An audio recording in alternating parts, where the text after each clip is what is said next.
Assalamualaikum warahmatullahi wabarakatuh. Alhamdulillah, Masya Allah, tabarakallah.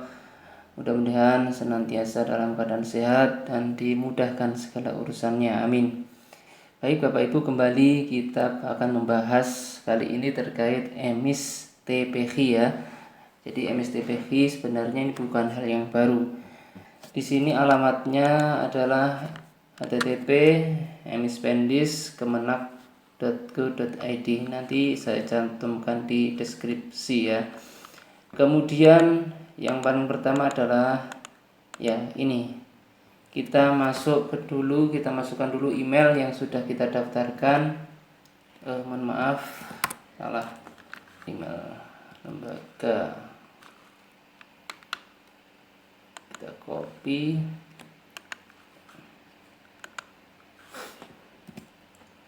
Kemudian password di sini bukan password email, tetapi password yang kita ajukan khusus untuk membuka emis. Jadi beda password dengan yang digunakan untuk membuka email. Kita mengajukan passwordnya apa silahkan, tapi akunnya sama, akun email kita. Kemudian di sini angka 6 dan 3 atau 3 tambah 6. Ini adalah kita jumlah. Lalu kemudian kita masukkan ke captcha. Jumlahnya ada 9. Kita bisa login.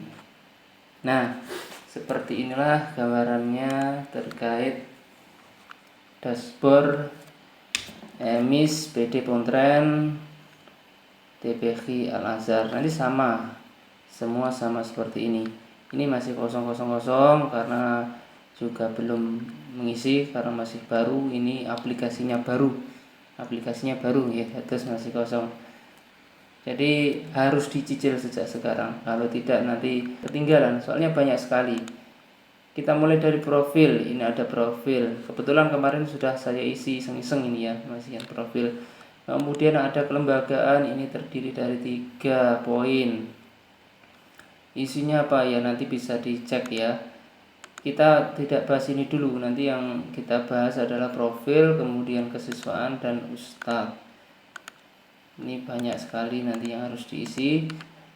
Kemudian kita kembali ke profil lembaga. Profil lembaga seperti ini tampilannya, saya kecilkan dulu biar enak ya. Profil lembaga mulai TPG, ini nanti bisa dipilih nomor statistiknya lembaga masing-masing. Dan ini sudah permanen ketika kita sudah mendaftar. Tinggal kita lengkapi alamat jalan atau kita isi dusun, kemudian RT RW nya diisi, provinsi ini sudah jelas, Kabupaten Bandung, kemudian kode pos. Nah, lintang bujur ini bisa dicari ya di sini. Misalkan kita Google Map. Kita cari Google Map. Nih, map, cari. Nah, kita lihat kita itu di mana sekarang. Sini ya. Sini. Ini Malang. Kemudian ini Tulungagung. Kita kira-kira jalannya, atau kita bisa langsung ketik di sini. Ketik di sini misalkan TPG Al Azhar Singgit. Nah, ini sudah muncul, kita klik. Kalau tidak ada nanti ya pokok diisi lengkap. Nah, di sini sudah muncul TPG Al Azhar Singgit. Nah, ini sudah ada tandanya. Nah, caranya kita klik kanan, kemudian klik kiri yang bagian ini. Nah, sekarang bisa diklik di mana saja dulu. Di sini juga tidak masalah. Kita paste ya, Ctrl B, paste. Di sini ada 2. Yang ini kita copy, bisa kita paste di sini. Ya. Kemudian kita lanjutkan yang ini, kita copy, kita masukkan di sini. Kita paste itu, ya. Nah, itu saya kira sudah paham. Jadi letak lembaga kita itu ada di sini, garis lintang dan garis bujurnya. Kemudian nomor telepon lembaga. Nomor telepon lembaga biasanya kalau tidak punya ya nomor kepala gitu ya. Website dan email. Jadi ini harus diisi, boleh diisi 0 atau emailnya saja dimasukkan kembali, itu tidak masalah. Soalnya harus diisi ini. Kemudian ini ya dikira-kira saja, topografi, geografi, dataran rendah atau dataran tinggi atau pegunungan atau pantai ya. Ini ya dataran tinggi, dataran rendah. Potensi ekonomi yang ada di situ apa? Ini ya diserempet-serempet nih lah. Saya pikir ini yang pas. Apa potensinya yang ada di situ? Kemudian di sini ada data pendirian. Tahun berdiri secara hijriah, kemudian masehinya berapa? Hijriahnya berapa, masehinya berapa ditulis. Ini naungan pondok pesantren, kalau iya, kalau tidak. Nomor SKI job di sini adalah SK dari piagam. Jadi setiap piagam itu kan ada SK-nya. Nah, di atas itu ada nomornya ini. Ini biasanya satu rombongan sama. Misalkan saat gerdekan mengajukan piagam, ini SK-nya nomornya biasanya sama, satu rombongan ya. Kemudian tanggalnya itu biasanya di bawah kalau nggak salah, atau di tanda tangan, di stempel, dekat stempel ini ditulis. Nanti seperti ini prosesnya, kita pilih tahunnya, bulannya, kemudian kita klik tanggal. Instansi yang pejabat hijau berarti Kemenak Kabupaten.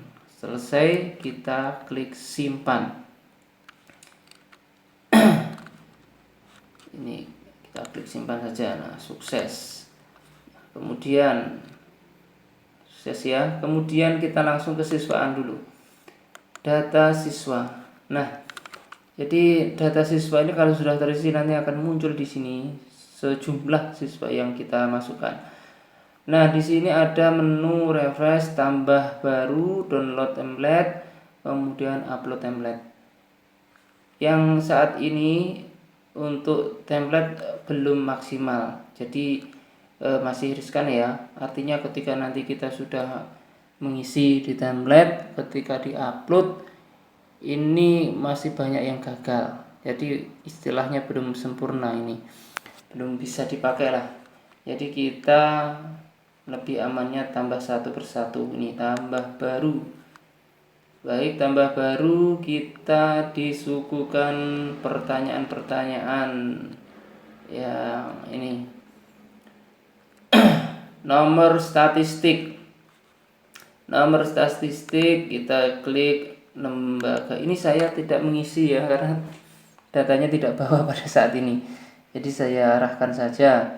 Nama siswanya siapa ditulis, misalkan Hani. Ini contoh huruf besar ya biar enak, Hani, dan seterusnya. Kemudian nah ini yang mungkin bingung, NISM ini bisa diisi dengan seperti ini rumusnya. Nah, ini adalah rumusnya NISM. NISM itu diambil dari ini. Pertama 4 digit akhir nomor statistik. 4 digit akhir nomor statistik. Jadi ini 00070. Jadi 4 digit akhir nomor statistik. Kemudian jadi misalkan saya tulis 0070. Kemudian 2 digit akhir tahun masuk. Tahun masuknya berapa? Misalkan 2020. Jadi kita ambil tahun 2 digit tahun, berarti 20. Kemudian 4 digit nomor urut masuk. Jadi pada waktu siswa daftar itu kita mengurutkannya itu urutan yang keberapa, atau itu bisa diambil dari nomor induk ya, nomor urut siswa mulai dari awal sampai dia itu nomornya berapa. Misalkan diambil 4 digit nomor urut termasuk. Kalau pertama ya diberi 0 0 0 1 karena 4 digit. Itu kalau nomornya, kalau siswanya kita siswa pertama. Kalau yang paling akhir ya tinggal menyesuaikan 4 digit nomor urut masuk. Seperti ini untuk NISM. Kemudian NISN bisa ditanyakan ke siswanya, misalkan dia sekolah di sekolah dasar maupun di mana, bisa ditanyakan NISN siswa tersebut berapa dan dituliskan di sini. Dituliskan di sini ya. Ini biar bisa disimpan, maka sementara diisi seperti ini. Kemudian nik dari siswa tersebut ya tinggal dimasukkan nomor niknya. Kemudian tempat lahir Tulungagung, Trenggalek, dan tanggal lahirnya berapa ditulis. Jadi disesuaikan. Tanya gini ya, ini nanti biasa kita cari tahunnya dulu. Misalkan 2007, bulannya berapa? Bulannya Agustus. Nah, kemudian tinggal pilih tanggal berapa, klik gitu, nah klik gitu saja. Kemudian apply. Nah, ini contoh. Jadi nanti menyesuaikan siswa tersebut. Jenis kelamin seperti biasa, laki-laki, agama, hobi, tidak bingung cita-citanya. Kemudian anak keberapa, satu apa kedua dari berapa bersaudara, tidak ada ya. Jadi anak berapa lah gitu. Jumlah saudara kandungnya ini. Jumlah saudara kandungnya berapa. Nah, nanti kita cek, coba kita cek simpan apa yang memang harus diisi. Kemudian nomor telepon rumah, nomor HP siswa ya mungkin disamakan saja, ini tidak masalah, HP-nya orang tua. Kemudian email kalau punya, kalau tidak punya ya diisi emailnya lembaga gitu aja. Nama ibu, warga negara Indonesia, sudah selesai ya. Kemudian tinggal pilih status siswa. Nah, ini siswa baru, siswa aktif atau naik dari kelas sebelum kelas sebelumnya, mengulang, siswa pindahan atau drop out. Tinggal pilih tanggal masuk. Nah, tanggal masuk ya sama, ya kapan gitu siswa tersebut. Kemudian kelas atau kelas paralel. Jadi kelas di yang ini, yang kelas ini adalah kelas di mana saat ini berada di TPI. Misalkan kelas 3. Nah, untuk kelas paralel itu kelas mungkin dia bersekolah di SD negeri, dia kelas berapa, kelas 5 atau juga kelas 3. Silahkan ini disesuaikan siswanya. Nah, kemudian sekolah asal ini wajib diisi bila mana status siswa pindahan. Jadi pindahan sekolah asal bisa diisi. Lainnya NPSN ini seperti dari sekolah asal. Kemudian nama sekolahnya, sekolah asal. Kemudian alamatnya. Setelah selesai klik simpan. Nah, ketika saya simpan, ini ada tanda merah. Ini berarti wajib diisi, tidak boleh dikosongi. Wajib diisi ya. Kalau wajib ya, kalau cita-cita ya wis pokoke doa-doa sing apik lah. Ngoten mawon nek kita nganti tikoni. Data-data seperti ini mulai dari nomor statistik, nik ini dilengkapi. Setelah klik simpan itu nanti kita akan langsung diarahkan ke sini. Di sini nanti akan muncul satu siswa yang sudah kita masukkan. Kemudian tinggal kita tambahkan kembali untuk siswa berikutnya sebanyak sejumlah siswa yang ada di data TPV tersebut. Tuh untuk kesiswaan saya kira sudah bisa dipahami ya terkait kesiswaan. Seperti itu untuk gambaran terkait TPV atau emisi TPV pada kesempatan kali ini. Jadi mungkin masih banyak kurangnya ya. Di sini kita sama-sama belajar, setidaknya kita sudah paham apa yang perlu kita siapkan. Baik, mungkin cukup sekian dulu Bapak Ibu yang bisa saya sampaikan. Mudah-mudahan sedikit ini bisa bermanfaat. Banyak kurangnya nanti kita diskusikan bersama. Terima kasih dari saya. Saya akhiri. Wassalamualaikum warahmatullahi wabarakatuh.